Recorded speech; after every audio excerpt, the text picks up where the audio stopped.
श्री शिवाय नमस्तुभ्यम। स्वागत है आपका शिव पुराण श्री रुद्र संहिता चतुर्थ खंड 19वें अध्याय में गणेश चतुर्थी व्रत का वर्णन। ब्रह्मा जी बोले, हे मुनि श्रेष्ठ नारद, इस प्रकार गणेश जी के जीवित होने पर सब और आनंद छा गया। सभी बहुत प्रसन्न थे। सभी देवता उन्हें भिन्न प्रकार के वरदान प्रदान कर रहे थे। तब ईश्वरों के ईश्वर महादेव जी भी गणेश पर अपनी विशेष कृपा दृष्टि बनाकर बोले, हे गिरिजानंदन, तुम मेरे दूसरे पुत्र हो।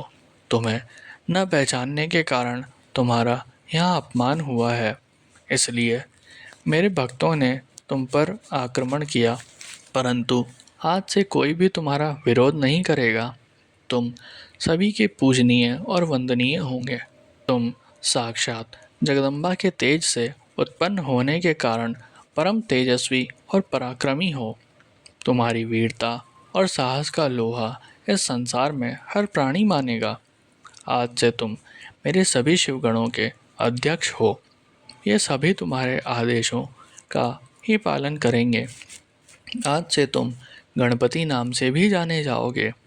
यह कहकर सर्वेश्वर भगवान शिव दो पल के लिए मौन हुए, फिर बोले, हे गणपति, तुम्हारा जन्म भाद्रपद मास के कृष्ण पक्ष की चतुर्थ तिथि को देवी पार्वती के निर्मल हृदय से चंद्रमा के उदय के समय हुआ है। इसलिए आज से इस दिन जो भी पूरी भक्ति भावना से तुम्हारा स्मरण करके व्रत करेगा, उसे समस्त सुखों की प्राप्ति होगी।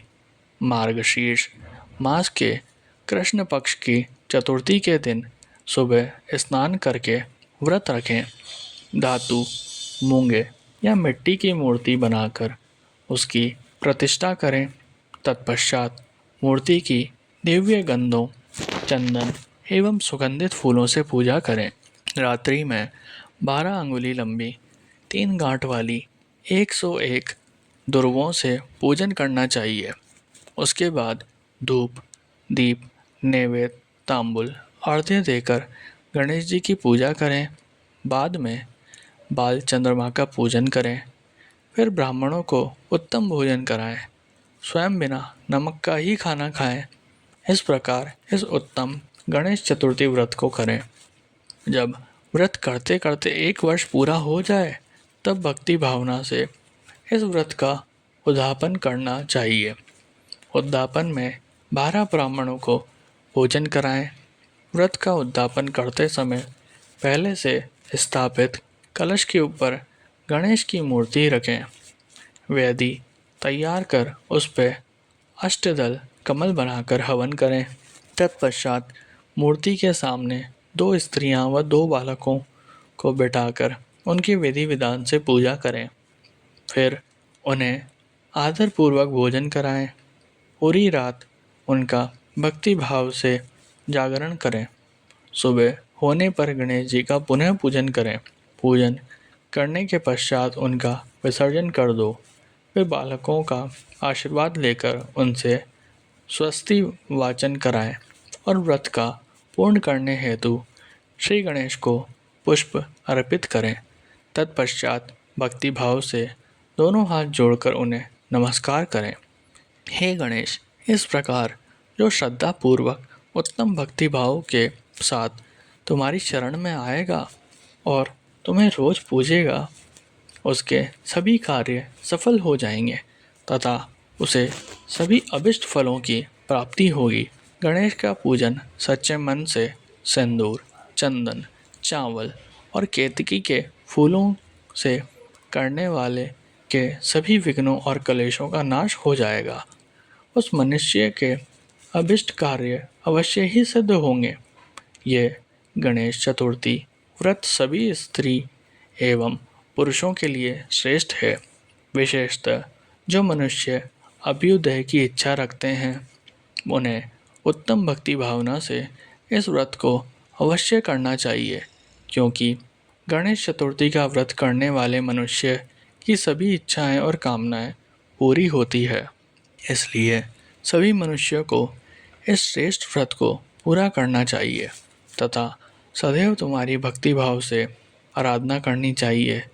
इस प्रकार त्रैलोकीनाथ भगवान शिव ने अपने पुत्र गणेश को सभी मनुष्यों तथा देवताओं द्वारा पूजित होने का उत्तम आशीर्वाद प्रदान किया।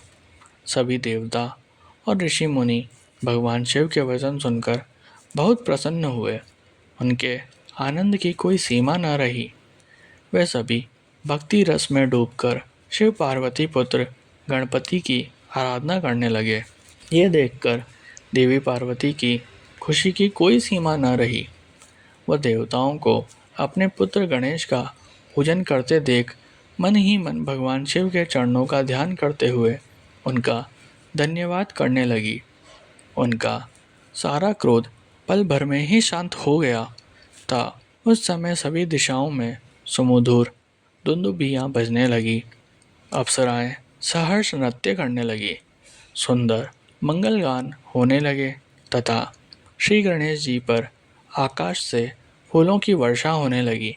अपने पुत्र को गणाधीश बनाए जाने पर माता पार्वती फूली नहीं समा रही थी। उस समय चारों ओर उत्सव होने लगे। तत्पश्चात उस समय वहाँ उपस्थित समस्त देवता और ऋषि मुनि उस स्थान के निकट गए जहाँ भगवान शिव और देवी पार्वती अपने पुत्र गणेश के साथ विराजमान थे। देवताओं और ऋषियों ने भक्ति भावना से उन्हें नमस्कार किया और उनकी स्तुति करने लगे। फिर शिवजी से विदा लेकर सब अपने अपने धामों को चले गए। फिर मैं और श्रीहरि भी उनसे विदा लेकर अपने लोकों को लौट गए। जो मनुष्य शुद्ध हृदय से सावधान होकर इस परम मंगलकारी कथा को सुनता है वह सभी मंगलों का भागीदार हो जाता है। गणेश चतुर्थी व्रत की उत्तम कथा पुत्रहीनों को पुत्र, निर्धनों को धन, रोगियों को आरोग्य, अभागों को सौभाग्य प्रदान करती है। जिस स्त्री का पति उसे छोड़कर चला गया हो, गणेश की आराधना के प्रभाव से पुनः उसके पास लौट आता है। दुखों और शोकों में डूबा मनुष्य इस उत्तम कथा को सुनकर शोक रहित सुखी हो जाता है। जिस मनुष्य के घर में श्री गणेश की महिमा का वर्णन करने वाले उत्तम ग्रंथ रहते हैं उस घर में सदा मंगल होता है। श्री गणेश की कृपा अपने भक्तों पर सदा रहती है और वे अपने भक्तों के कार्य में आने वाली सभी विघ्नों का विनाश कर उसकी सभी मनोकामनाओं को पूरा करते हैं।